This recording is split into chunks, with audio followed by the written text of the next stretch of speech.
नमस्कार, हमारे चैनल आपका खबरी लाल पर आपका स्वागत है। झारखंड विधानसभा का चुनाव सामने आते ही कई तरह के खेल शुरू हो गए हैं। धनबाद लोकसभा क्षेत्र की एक महत्वपूर्ण सीट सिंदरी, जहां फिलहाल भाजपा का कब्जा है और पिछले कई चुनाव से एमसीसी दूसरे स्थान पर रही है। वर्तमान में जो स्थिति दिख रही है उससे एमसीसी के चुनाव जीतने के आसार दूर दूर तक नजर नहीं आती है। मगर एमसीसी ने भी एक तगड़ा दांव खेला है और माले में विलय की बात लगभग तय कर ली है ताकि सिंदरी की सीट पर दोबारा कब्जा किया जा सके। दूसरी ओर खुद एमसीसी में माले के विलय के विरुद्ध आवाज उठनी शुरू हो गई है। कई पुराने और एमसीसी के समर्पित कार्यकर्ताओं ने माले में विलय का विरोध करना शुरू कर दिया है। शीर्ष नेताओं द्वारा पार्टी के लिए परमानेंट सिंबल नहीं होने को हार के कारणों में गिनाने पर कार्यकर्ताओं का कहना है कि हमारी पार्टी कई बार एमपी एमएलए का चुनाव जीती, क्या सभी बार हमारा सिंबल एक ही था? जीत के लिए सिंबल उतना महत्वपूर्ण नहीं है जितना कि जनता की सेवा के लिए निस्वार्थ समर्पण जरूरी है। सिंबल का बात कर रहा है तो हमारा पार्टी में कब सिंबल का गारंटी रहा? हम उनसे पूछना चाहता हूँ, एक राय 3 बार एमपी हुआ, क्या एक सिंबल में 3 बार एमपी हुआ है? आनंद महतो 3 बार एमएलए बना, क्या एक सिंबल से बना है? गुरदास चटर्जी 3 बार एमएलए बना, क्या एक सिंबल से बना है? अरूप चटर्जी 3 बार एमएलए बना, क्या एक सिंबल से बना है? कभी भी हमारा सिंबल ठीक ठाक नहीं रहा। आज सिंबल का क्यों हवाला दे रहे हो? समर्थकों ने पार्टी का रजिस्ट्रेशन न होने का मुख्य जिम्मेदार महासचिव को बताते हुए कहा कि उन्हें पहले भी कोताही बरतने के लिए बर्खास्त करने की बात कही गई थी, मगर इस पर ध्यान नहीं दिया गया। जिम्मेवार, इसके लिए अगर कोई जिम्मेवार है तो अध्यक्ष और महासचिव जिम्मेवार है। अगर रजिस्ट्रेशन नहीं हुआ है तो आपने जान के रजिस्ट्रेशन नहीं कराए हैं। अगर आप सिंबल का बात यहाँ पर आप बोल रहे हैं, ये आपके चलते हुआ है, आपके चलते पैन कार्ड नहीं हुआ है, आपके चलते अकाउंट नहीं हुआ है। इसलिए हम निरसा के मीटिंग में बोले थे कि सबसे पहले हमारे महासचिव को सेंट्रल कमेटी से उसको निकाला जाना चाहिए, सस्पेंड किया जाना चाहिए, बर्खास्त किया जाना चाहिए। उसके बाद सेंट्रल कमेटी बैठना चाहिए। हम वहाँ का मीटिंग में रखे थे जो लोग वहाँ पर था। मगर क्या सिर्फ माले में विलय से सिंदरी सीट जीता जा सकता है? बिल्कुल नहीं, क्योंकि उनके परंपरागत वोट को काटने के लिए जेएमएम सामने है। साथ ही जेबीकेएसएस प्रमुख जयराम महतो की भी सिंदरी सीट से लड़ने की बात चल रही है। झारखंड की राजनीति में जयराम का एक अलग ही जलवा है। अगर जयराम सिंदरी सीट से अपनी दावेदारी ठोकते हैं तो मुकाबला काफी रोमांचक हो जाएगा और ऐसे में बीजेपी की जीत की संभावना काफी बढ़ जाएगी। ये भी हो सकता है कि जयराम सिंदरी की सीट जीत लें, जिसकी संभावना कुछ कम है, मगर एमसीसी को एक बार फिर हार का सामना करना पड़ सकता है। हालांकि एमसीसी ने कार्यकर्ताओं और समर्थकों से उनकी राय जानने के लिए एक अभियान शुरू किया है, मगर क्या इस अभियान में समर्थकों की बात मानी जाएगी या शीर्ष नेताओं ने जो फैसला कर लिया है वही अंतिम होगा? खैर, फैसला जो भी हो, माले के साथ या माले के बिना सिंदरी सीट पर वर्तमान एमसीसी के लिए मुकाबला काफी कड़ा होगा, क्योंकि अकेले एमसीसी सिंदरी सीट जीतने में कामयाब होगी इसके आसार न के बराबर हैं। दूसरी ओर अगर माले में विलय करती भी है तो माले का कोई खास जनाधार सिंदरी में नहीं है। साथ ही उन कार्यकर्ताओं का विरोध भी झेलना पड़ेगा जो लंबे समय से एमसीसी के समर्थक हैं, जिसकी बानगी माले में विलय के विरोध में की गई सभाओं में दिखता है। आइए देखते हैं कि एमसीसी के पुराने और समर्पित समर्थकों ने अपने बैठक में क्या आपत्तियां दर्ज की। किसी भी रूप में हम मिटने नहीं देंगे, ये तो हमारी सोच है, उनको पता चले। इसलिए हम लोग सचिव मंडली में रखना नहीं चाह रहे। दूसरी बात साथी, क्योंकि अभी हम लोग सभी जगह तर्क वितर्क से जाएंगे, ये हमारे लिए काला अध्याय चल रहा है। हालांकि जो साथी लोग हैं मंजे हुए हैं, हम लोग इमरजेंसी का दौर से गुजरे हुए आदमी है। इमरजेंसी का दौर में 70 के दशक में जो अपने आप को लाल झंडा का लोग या एमसीसी का लोग कहे जाते थे, इन तमाम लोगों को पकड़कर पिटाई करके जेल में घुसाया जाता था। इतने डर के मारे AK राय का दोस्त रहते हुए भी शिबू सोरेन कांग्रेस में शामिल हो गए, AK राय जेल में बंद हो गए। उस दौर से गुजरते हुए इस लाल झंडा और एमसीसी बचा हुआ है। तो अभी का ये जो अध्याय है, अभी वह लोग जो तर्क दे रहा है, हमारा पार्टी का रजिस्ट्रेशन नहीं है, हमारा पार्टी का सिंबल का ठीक ठाक नहीं है, हमारा अकाउंट नहीं है, हमारा पैन कार्ड नहीं बना। मैं कुछ साथियों से तर्क किया और ये बात इसलिए रख रहा हूँ, आपसे भी बातें होगी तो तर्क रखिएगा। जो सिंबल का बात रख रहा है, तो हमारा पार्टी में कब सिंबल का गारंटी रहा? हम उनसे पूछना चाहता हूँ, A.K. राय 3 बार MP हुआ, क्या एक सिंबल में 3 बार MP हुआ है? आनंद महतो 3 बार MLA बना, क्या एक सिंबल से बना है? गुरदास चटर्जी 3 बार MLA बना, क्या एक सिंबल से बना है? अरूप चटर्जी 3 बार MLA बना, क्या एक सिंबल से बना है? कभी भी हमारा सिंबल ठीक ठाक नहीं रहा। आज सिंबल का क्यों हवाला दे रहे हो? सभी समय तो अलग अलग सिंबल से लड़े, एक बार ई सिंबल से, दूसरी बार ई सिंबल से, तीसरी बार ई सिंबल से लड़ाई लड़े। आज सिंबल का हवाला दे रहे हो। रजिस्ट्रेशन का बात अगर कही जाए तो हम उनसे पूछना चाहते हैं, झारखंड बनने के बाद 2000 से लेकर आज तक कब हमारा रजिस्ट्रेशन? झारखंड अलग होने के बाद से लेकर आज तक हमारा रजिस्ट्रेशन कभी नहीं है। आज 24 साल के बाद क्यों रजिस्ट्रेशन का बात याद आया? हमारे बीच जब हलधर महतो आया, जब हमारे बीच चटर्जी विधायक बना, वो लोग बोला था कि आप लोग धनबाद को देखिए, हम लोग पूरे झारखंड को लाल झंडा और MCC जय कर देंगे। क्या लास्ट तक यही किए कि जो माले हम लोग से काफी कमजोर था झारखंड में, हमारा 2 विधायक था, उनका 1 विधायक था। वोट के मामले में हम लोग पूरे झारखंड में जितना वोट मिलता था उसका 25% वोट उसको मिलता था। हमारे लिए इस झारखंड में एक छोटा सा झोपड़ी था, हमारा इतना मजबूत किए कि हमको ले जाके उस माले का झोपड़ी में अपना अस्तित्व बचाने के लिए, घुसने के लिए बात कर रहे हैं। आखिर कौन सा कारण है? कौन है जिम्मेवार? इसके लिए अगर कोई जिम्मेवार है तो अध्यक्ष और महासचिव जिम्मेवार है।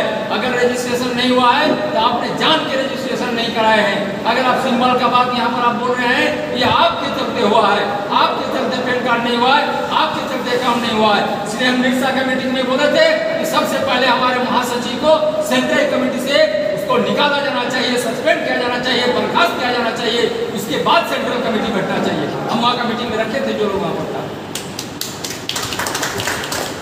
साथियों, आपको मैं कह दूं कि हमारे हिंदुस्तान के जो ऊपरी सदन है, सांसद, हमारा एक ही पार्टी, हमारा बहुत बड़ा पार्टी कभी नहीं रहा, एक ही जो MP रहा, MLA 2-3 तो हुआ। ये बहुत बड़ा पार्टी नहीं है कांग्रेस की तुलना में, और भी बहुत सारे की तुलना में हम बहुत बड़ी पार्टी नहीं है। लेकिन छोटा पार्टी रहने के बावजूद सांसद में जब A.K. राय अपना बात रखता था, पूरे सांसद हिलता था। झारखंड अलग राज्य की लड़ाई में A.K. राय के नेतृत्व में जब अलग राज्य का ये लड़ाई और संघर्ष तेज हुआ था, तो बिहार का जो CM है, हमारे बंगाल का जो CM है, उसका कुर्सी हिल रहा था। जिस CM ने कहा था कि हमारा ये जो है सो खून से हमारा मौत के बाद झारखंड बनेगा, वो जिंदा रहते रहते ये हमारे लालू यादव झारखंड के प्रस्ताव भेजने के लिए बाध्य होगा। ये हमारे उनकी लड़ाई की देन थी। हमारे यहाँ के मजदूरों को जब गुंडा लूटा करता था, जब सुचखोर लूटा करता था, जब रंगदार दबा के रखता था, उस समय मजदूरों का लड़ाई कॉमरेड A.K. राय के नेतृत्व में जब लड़ा गया, तो इसका हेडक्वार्टर सागतोड़िया हिलता था, CMD का कुर्सी डोल रहा था, हमारे स्टील गेट का सारे ढेला का ये हेडक्वार्टर हिल रहा था। आज ऐसा कौन सा नौबत? सिर्फ इतने हुआ कि नेतृत्व बदल गया, A.K. राय हमारे बीच से चले गए, नेतृत्व किसी और के हाथ में चला गया। तुम MP खड़ा हो रहे हो, तुम MLA खड़ा हो रहे हो, ये दायित्व तुम्हारा था। तुमने आज हमारे MCC को कमजोर करने का काम किया है, तो तुमने किया है। ये सबसे बड़ा दोषी अगर कोई है तो हमारे निश्चित रूप से आज हम लोगों का ये मजबूरी, कोई मजबूरी नहीं है सर। Comrade A.K. राय ने कहा है MCC चुनाव मुखी नहीं है, MCC संघर्ष मुखी है, चुनाव एक संघर्ष। हम मजदूरों के लिए संघर्ष करेंगे, हम किसानों के लिए संघर्ष करेंगे, हम जुल्मी के खिलाफ लड़ाई लड़ेंगे, यही हमारी रास्ता है। यदि खाली हम अपना संघर्ष को तेज कर दें। हमारे कुछ साथियों ने सुखाड़ के सवाल पर धरना कार्यक्रम किया, अभी म्यूटेशन के सवाल पर हमारे किसान जो लूटे जा रहे हैं, अभी थाना में जो आलम है कि छोटी सी घटना में मोटी मोटी रकम लेकर एक छोटी सी मैंने समझिए केस करने के लिए पैसा चाहिए, केस उठाने के लिए पैसा चाहिए। हमारे बीच में सभी लोग अवैध धंधा से जुड़ा है, कोई कोयला से, कोई लोहा से, सारी चीजें, और गरीब को ठग रहा है। ऐसी स्थिति में जरूरत हमारी संघर्ष। हम अगर लड़ाई की ओर आगे बढ़ जाए, हम किसी का आलोचना नहीं करेंगे, विलय का तो बात ही नहीं है, और इसमें पार्टी में सभी को स्वतंत्रता है, कौन रहेगा कौन जाएगा वो आपकी इच्छा है। अब जिसको जहाँ जाने का इच्छा है जा सकता है, जिनको रहने की मानसिकता है। और हम लोग जो लोग इस बात को तय कर रहे हैं कि हम लोग मार्क्सवाद में रहेंगे, मार्क्सवाद में संघर्ष करेंगे, मार्क्सवाद में आंदोलन करेंगे। और हमारे साथी ने कमेटी हम बोल रहे हैं अभी कोई कमेटी नहीं, हमारे गणेश जी अगुवाई की है। मैं चाहूँगा जिस दिन इसका घोषणा हो जाए, जिस दिन कोई भी मीटिंग के माध्यम से कि मार्क्सवाद विलय में जा रहा है, उसका दूसरे दिन सभी साथी लोग खड़ा होकर बोलेंगे कि मार्क्सवाद जिंदा था, मार्क्सवाद जिंदा है, मार्क्सवाद जिंदा रहेगा।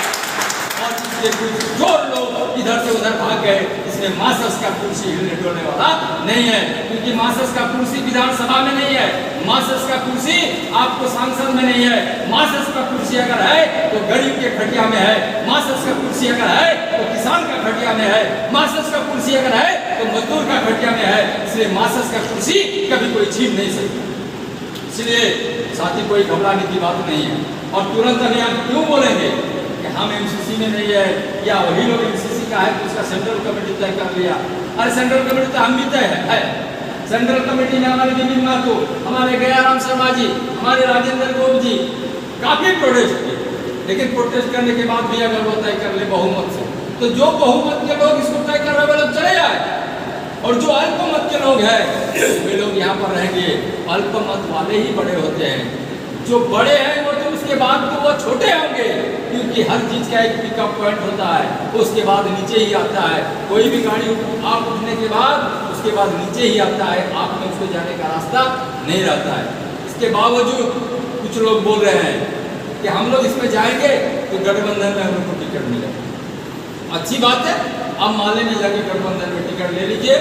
अगर हमारी एमसीसी का कमेटी ये तय करेगी हम बीजेपी के विरोध में गठबंधन जो मजबूत है हम उनको समर्थन करेंगे, ऐसा हमारी तो है तो हम समर्थन करेंगे, आपको मदद कर सकते हैं। लेकिन एमसीसी बैठ कर तय करेगा क्या करना है नहीं करना है। तो हमारा कैंडिडेट देंगे कि चुनाव में हम किसको समर्थन करेंगे, वो चुनाव का जब परिस्थिति आएगी उस समय हम उसको तय करेंगे। लेकिन मार्क्सवाद को मजबूत रखने के लिए हमको विभिन्न जगहों पर विभिन्न एंगलों में साथियों और एक बात आपको बता दूं, जिस तरह से इमरजेंसी का दौर में हमारे बहुत सारे लोग डर से चले गए, आज भी कहीं न कहीं उस समय इमरजेंसी में इंदिरा गांधी को डर रहे थे। आज भी हमारे यहाँ के नेताओं को हम डर रहे हैं कि हम अगर नहीं जाएंगे तो कहीं हमारे लिए तो ये चीज़ तो नहीं हो जाएगा, हमारे लिए तो वो चीज़ तो नहीं हो जाएगा। अगर हम गड़बड़ी वाला काम कर रहे हैं तो हम डरेंगे, अगर हम कोयला का डिपो चला रहे हैं तो हम डरेंगे, अगर हम लूट के खा रहे हैं तो हम डरेंगे। हम अगर बिना पैसा का कोई नौकरी में बिना ड्यूटी दिए हुए अगर हम अपना काम कर रहे हैं और उसका वेतन ले रहे हैं तो हम डरेंगे। और एक हमर खातिर हो that is down needs fair noble, जो जमीन में पड़ा हुआ है उसका क्या बिगड़ जाएगा। इसलिए साथियों संघर्ष का धरती से मार्क्सवाद पैदा हुआ है और फिर संघर्ष का घड़ी आ गया है। जरूरत है हम तमाम साथियों को एक ज्वालामुखी बनकर इस मार्क्सवाद के आंदोलन को, मार्क्सवाद के और गरीब किसान मजदूरों की लड़ाई को तेज करने। और सिंबल के बारे में और एक टुक मैं बता दूं साथियों, एक बहुत बड़ा सिंबल हाथी छाप बहुजन समाज पार्टी का रजिस्टर्ड सिंबल लंबे समय से और 2 नंबर में रहता है और झारखंड का सभी जगह पर टिकट देता है। लेकिन हमने तो कभी नहीं देखा, कहीं पर 1000, कहीं पर 500, कहीं पर 2000। अगर सिंबल रजिस्टर्ड हो जाए उसी के चलते वोट मिलता तब तो आज चारों तरफ हमारे यहाँ पर बहुजन समाज पार्टी का ही विधायक बन जाए। लेकिन अभी तक तो झारखंड में हमारे एको को बहुजन समाज पार्टी का नेता नहीं है। क्रांतिकारी पार्टी माले, आपको याद होगा 1995 में 7 को माले का विधायक बना था, हमारा 2 विधायक था, आनंद महतो और आपको ये और गुरुदास चटर्जी। उस समय ये अलग राज्य की लड़ाई का भी घड़ी था, राजद को समर्थन की बात थी। हम लोगों ने तय किया था नहीं करेंगे, माले वाले भी तमाम लाभ झंडे वाले तय किया था नहीं करेंगे। उसका 5 विधायक माले छोड़कर जाके आरजेडी में शामिल हो गया। तो बिकने वाले हैं तो माले है, मार्क्सवाद नहीं। इसलिए हम किसी का बहुत ज़्यादा आलोचना करने का भी कोई ज़रूरत नहीं है। हम जमीन में सोने वाले एकमात्र सांसद जो हमारे नज़रों में, हमारे दिलो दिमाग में, हमने जो किताब में देखा कि आज तक हम दूसरे किसी सांसद को नहीं देखा जो जमीन में अपने पूरे लाइफ को काट दिया है, जो जमीन में सोया, फैन का हवा नहीं लिया, जो आदमी कभी पेंशन नहीं लिया। आज हमारे लोग पेंशन के लिए अगुवाई करके नेतृत्व देकर लड़ाई लड़ रहा है कि हमें पेंशन बढ़ाना पड़ेगा। नीति का बात कर रहे हैं कि हम एक तरह का नीति में चलेंगे। आज कुछ लोग बोल रहा है कि जितना हमारा शहीद है एक का शहादत दिवस माले में भी मनाएगा। अगर माले इतना हितैषी था तो महेंद्र सिंह का सबसे बड़ा दोस्त गुरदास चरण जी था। गुरदास चरण जी रोड में मारे गए, शहीद हो गए। माले वाला क्यों नहीं कहीं पर उसका शहादत दिवस मना रहा था? आज बोल रहा है एक का शहादत दिवस मना रहे हैं। अरे भुना के खाने का समय भूल गया, अब लोग समझने लगे हैं। आज आप हमको ये भुना के वे माले वाले अगर हमको बोलेंगे साथी, इसलिए आज जो है कॉमरेड एक राय जो जमीन में सोने वाले, फैन का हवा नहीं लेने वाले, गरीब किसान मजदूर का लड़ाई लड़ने वाले, पेंशन नहीं लेने वाले, वो सांसद हमने देखा है वो हमारे गांव से सूदखोरों को हटाया है, हमारे कोलियारी के धावड़ा से रंगदारों को हटाया है, गुंडों को हटाया है। हमारे ये पूरे जो है सो इसका जो है हमारा डीबीसी में मछली पकड़ने का अधिकार उसने दिया है, इसलिए हम उसका विचार को नहीं छोड़ सकते हैं। कॉमरेड ए के राय का विचार मासस में है, मासस का छोड़ने का मतलब हम ए के राय का विचार को समझ छोड़ रहे हैं। और अगर कोई बोल रहा है कि हम ए के राय को पकड़ कर माले में जा रहा है तो भूल-भुलावा वाला बात है साथी, ये कभी हो नहीं सकता है। अगर बोलेगा कि मैं बेलियापुर में ही रहूँगा लेकिन अभी हम क्वार्टर ले रहे हैं आपको फ्रांस में और फ्रांस में हम टाइम तो गुजारेंगे लेकिन हम वहीं पर रहेंगे, ये बात दोनों बात सच नहीं हो सकता है। अब माले में जाइएगा उसके बाद ए के राय को जिंदा रखिएगा, अब माले में चले जाइएगा और उसके बाद बोलिएगा ए के राय का विचार को जिंदा रखेंगे, ये कभी हो नहीं सकता है। और अगर वह चाहता है कि हम चाहते हैं उसको जिंदा रखेंगे, हम माले में ले जाके उसको बचा लेंगे, तो जितना जन संगठन है ये बीसी को भी वह तोड़ के माले में ले जाए, लेकिन बीसी को नहीं तोड़ना चाहते हैं। क्योंकि जितने लोग ये डिसीजन तो ले रहे हैं ये सभी लोग कहीं ना कहीं, हमारे साथी ने कहा ना कि वो बीसी का नेता बन के बैठा हुआ है। जिस दिन बीसी को इसलिए नहीं तोड़ना चाहता है जिसमें सीटू का संबंध है और सीटू सीपीएम से संबंधित है। अगर बीसी को तोड़ देगा तो सीटू से उसका संबंध टूट जाएगा। तो इसका जो कोलियारी में भी वो एजेंट और आउटसोर्सिंग में कुछ पैसा वैसा कमा के खा रहा है ये भी छूट जाएगा। इसलिए आउटसोर्सिंग का पैसा का कमाई हमारा बरकरार रहे, लोडिंग पॉइंट पर जो पैसा आ रहा है ये भी बरकरार रहे, बिना ड्यूटी किए हुए मेरा जो हाजिरी चाह रहा है वो भी चलता रहे। इसलिए बीसी के ऊपर जैसा का तैसा रखेंगे और एमसीसी का हम विनाश कर देंगे। हम ऐसे लोगों के साथ जाने वाले नहीं है। और अगर कोई तमाम साथी अगर चले जाए, नहीं कह रहा हूँ मैं अपना व्यक्तिगत, जैसे इन साथी ने कहा, मैं अपना व्यक्तिगत विचार, मैं मासस से कहीं नहीं जाऊँगा, मासस में हूँ, मासस में रहूँगा। अगर कोई साथ नहीं रहे तो मैं अकेले एक मासस का अपने आप को समझकर समाज का काम करूँगा, समाज के लिए लड़ूंगा, समाज पर अपना बात को रखूँगा। इसी के साथ मैं तमाम साथी से चाहूँगा कि आने वाले समय में मासस को अगर ए के राय से थोड़ा बहुत भी, ए के राय से थोड़ा बहुत भी मोह है, ए के राय का दिल में अगर कहीं थोड़ा बहुत भी जगह है, गरीब मजदूर के साथ अगर आप किसान का लड़ाई के लिए आप थोड़ा बहुत भी हिमायती है तो आपका दिल में ये जज्बा होना चाहिए कि हम एमसीसी में रहेंगे और हम एमसीसी को जिंदा रखेंगे। और मैं तमाम साथी से कहना चाहता हूं जो हमारे साथी लोग हैं, डरने का और घबराने का कोई जरूरत नहीं है। डरने और घबराने से, भीड़ से कभी कोई बहुत परिवर्तन नहीं होता है, भिड़ने वालों से परिवर्तन होता है। भीड़ से अगर परिवर्तन होता तो हावड़ा का स्टेशन में, धनबाद का प्लेटफॉर्म में हमेशा हजारों का भीड़ लगा रहता है, लेकिन उसमें कभी आपको कभी कोई परिवर्तन नहीं होता। अगर देश आज़ादी का लड़ाई में अगर भगत सिंह जैसे लोग, अगर सुभाष चंद्र बोस जैसे लोग, चंद्रशेखर जैसे लोग अगर भिड़ने के लिए सामने नहीं आता तो देश आज़ाद नहीं होता। इसलिए आप निश्चित रूप से, हमारे आशा जी ने कहा, कमर कसने का मतलब है हिम्मत करने का।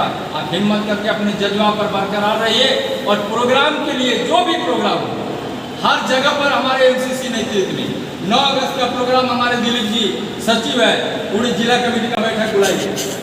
अगर आपको हमारी खबर पसंद आई तो हमारे चैनल को लाइक, सब्सक्राइब कर लें और बेल आइकन जरूर दबा लें ताकि आगे की खबर आपको मिलती रहे।